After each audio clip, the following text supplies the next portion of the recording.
Hey everybody, my name is Precious. Welcome to my channel. Let's talk with Precious. I'm sorry guys, hold on a minute. I really need to mute my TV so it won't pick up and cut the live off.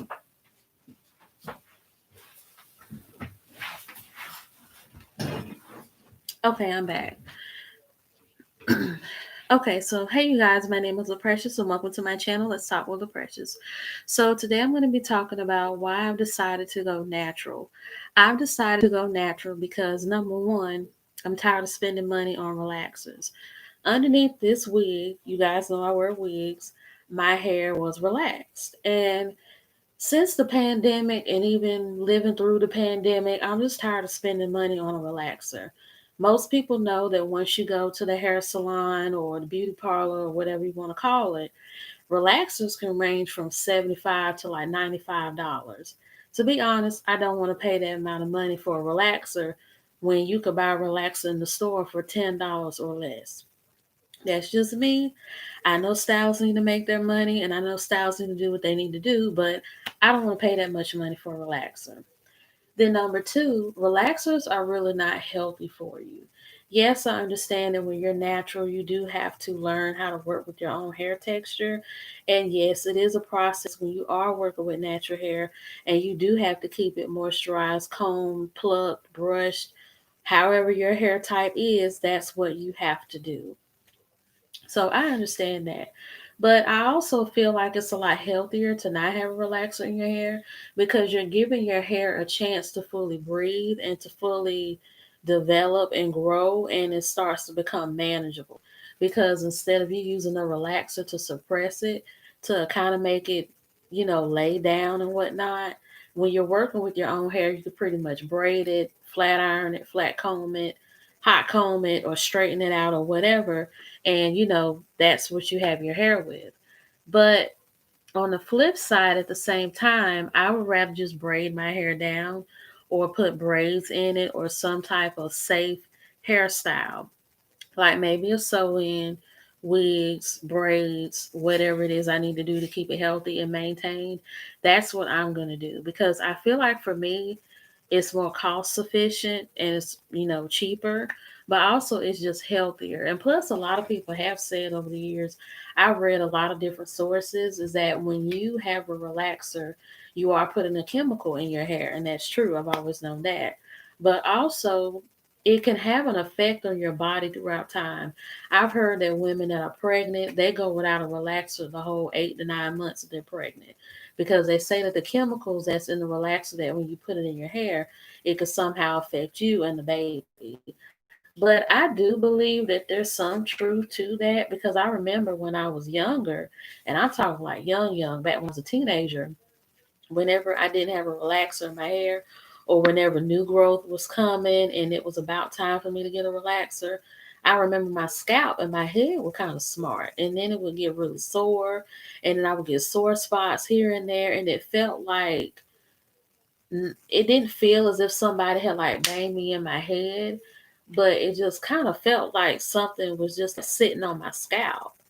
And that happened maybe a couple of times with me as a teenager. Then as I got older, it didn't happen again. So I'm like, well, now that I think about it, there probably is something within a relaxer that's not all that healthy because I don't think you should get a slight headache or have a slight sore spot in your scalp and on your head if you haven't had a relaxer since the last month that you had one. That just doesn't make sense to me.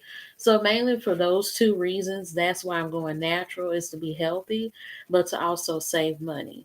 So I remember back in the day, and this was back in like 2012, 2013, when people first started the natural hair versus weaves and wigs, controversy or war that was online. I remember watching Malibu Dollface Barbie. He was my favorite YouTuber to watch back then. Still is even now. But I remember he talked about the natural hair community versus the relaxed and the weave and the wig community. Back then, I was still relaxed, and I didn't really start wearing wigs regularly up until I was maybe about 21, 23 years old. That's when I started regularly wearing wigs. I've always wanted to be relaxed, mainly because I wanted my hair to be healthy. But the only thing that stopped me from being natural was dealing with my hair texture. I have 4C hair. So 4C hair usually tends to be a lot drier, a lot kinkier, or coilier, or shall I say nappier. And it's a process. You always have to keep it plucked, combed, pulled, because if not, the more you bunch it in or leave it suppressed, like I have under this wig, it's gonna nap up, or it's gonna bundle up, or it's gonna, get matted, and it's just gonna be a mess pulling apart. So that was the thing that scared me. And plus, I do have the type of hair where it kind of hurts when you comb it. And so, due to all these things I already knew about my natural hair, that's why I just didn't want to do it. Now, the second reason why I didn't want to go natural is because of the cost it would take to keep it up. So, with the type of things that were needed for natural hair, I remember watching a lot of YouTubers and a lot of other people back in the day about, hair and whatnot. And it pretty much seemed as if you had to spend a lot of money just to have natural hair. They would say, oh, you need to buy a co-wash, you need to buy a lot of gel, a lot of oil, get you a spray bottle and this, that, and the third. And I'm like, do I have to be about broke just to have natural hair? And so what I've decided to do this time around is just do a little research on my own. Now, the natural hair care brands that I've seen has been Mix Chicks, Miss Jessie's, Cantu, and I remember a long time ago seeing the transitioning kits that people could buy. Now, transitioning kit was pretty much you preparing your hair to go natural, where you could either do the big chop or you just let your hair just grow out naturally. I decided to let my hair grow out naturally because my new growth grows really, really fast. I can go a whole month without a relaxer, and my entire head will almost be completely new growth. So since I'm older and since my hair is more manageable than it used to be, and it's so easy for me to get new growth, when it's time to have a relaxer, that'll just be easier. And as far as me cutting it, I only cut like the top part off to even it up with the other parts of my hair so that my hair could be even and so it could all grow to one length. So the brand that I decided to use is Cantu. Now, Cantu has been used by my brother, and when I used to do his hair, it worked really well.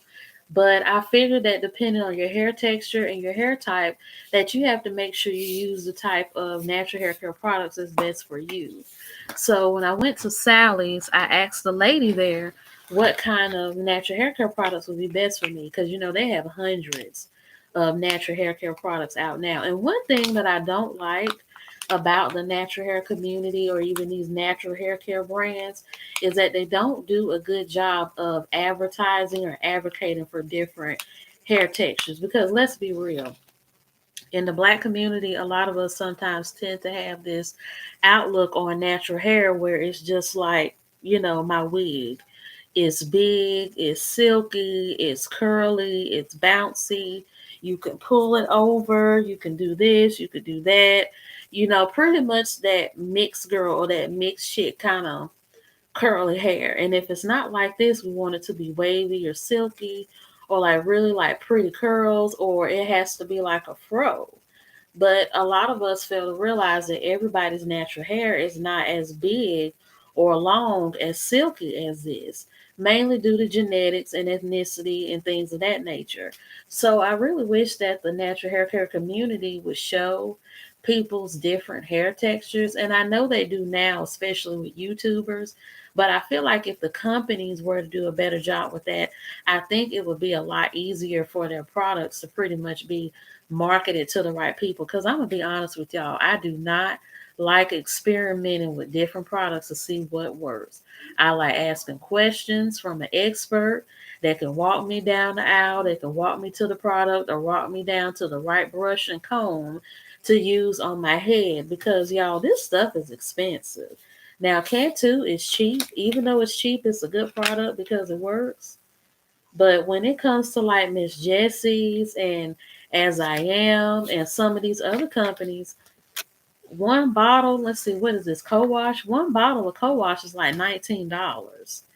And then sometimes the moisturizers are like 13. And I'm gonna be honest with you, I don't want to spend $30 on hair care products. I just don't. I'm not broke. I'm not losing money. I'm not in need of money or anything like that. But I just like being frugal. I like to spend money on good quality products that are going to work. But I also want to spend my money on products that are going to work for me. So that's the only thing that I have to say about that. But yes, I do wish that the natural hair care, well, not so much as the natural hair care community, but I wish that the natural hair care product companies would do a better job of showing people the different types of hair that's compatible with their products or with other products. Because the lady in the salad store that I went to, she was telling me that Cantu is good for people that are missing like protein in their hair. And when I say protein, I'm pretty much talking about people who are missing like the protein in their hair that pretty much strengthens their hair strands.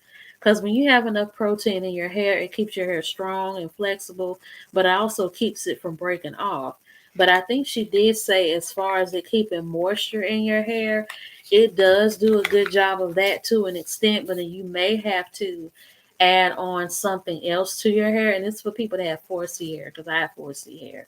Then you may have to add on another product, or you may have to use As I Am. Now I'm the type of person that likes to use oils on my hair because oils are natural, they help your hair grow, they're not messy, they smell good, and they keep your hair shiny and moisturized. But I do know you can't use too many oils and whatnot in your hair, because if you do, then it's just not going to be good.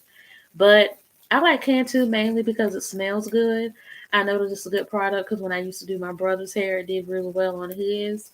But hopefully this works, because the lady in the store did tell me that it could work on my hair as far as moisturizing it. But if not, then I may have to use something else that'll give me more moisture to my hair. Now I want to show you guys my natural hair, so I'm going to pull my wig off because you guys know that this is a wig. So, because I'm going to show you guys how my hair looks underneath the wig. Now, it's been a month since I've had a relaxer, but I have a lot of new growth. So as you guys can see, this is like my hair so far without the relaxer. And I'm pulling it out because I had to kind of pat it in a little bit. I had to pat it in a little bit underneath my wig. But yes, as you can see, I still have, some long strands, and that's the relaxed part. So all of my hair hasn't completely gone natural just yet, but it's getting there. But yes, this is how my hair looks so far right now in its natural state. So I have a lot of new growth in my hair. Now the reason why my hair is so short, because I did have my hair cut really short a couple of months ago, and I think this was like during March or May. This was like early pandemic, back when you had to go to people's houses to get your hair fixed. So yes, my hair is still short from when I had it cut back then, but this is how it looks pretty much as it's short, but it has grown a lot and it's gotten thicker since then. So yeah, this is pretty much my hair so far. I do miss my hair being long because I miss putting my hair in ponytails and little buns and stuff like I used to, but I needed to cut. So yeah, this is pretty much my hair so far in its natural state. And as far as the upkeep, I really wanted to do research as to how I will look with my hair being natural like this, and how I could use like makeup and jewelry and things to accentuate my natural hair. And if not, then I'm just gonna braid it down and just wear wigs. Or instead of me wearing wigs, or instead of me wearing my natural hair out, I may just add like braids and whatnot to it to really give it some style. So I hope you guys like this video. Don't forget to like, leave a comment in the comment section. But tell me how your natural hair care journey has been.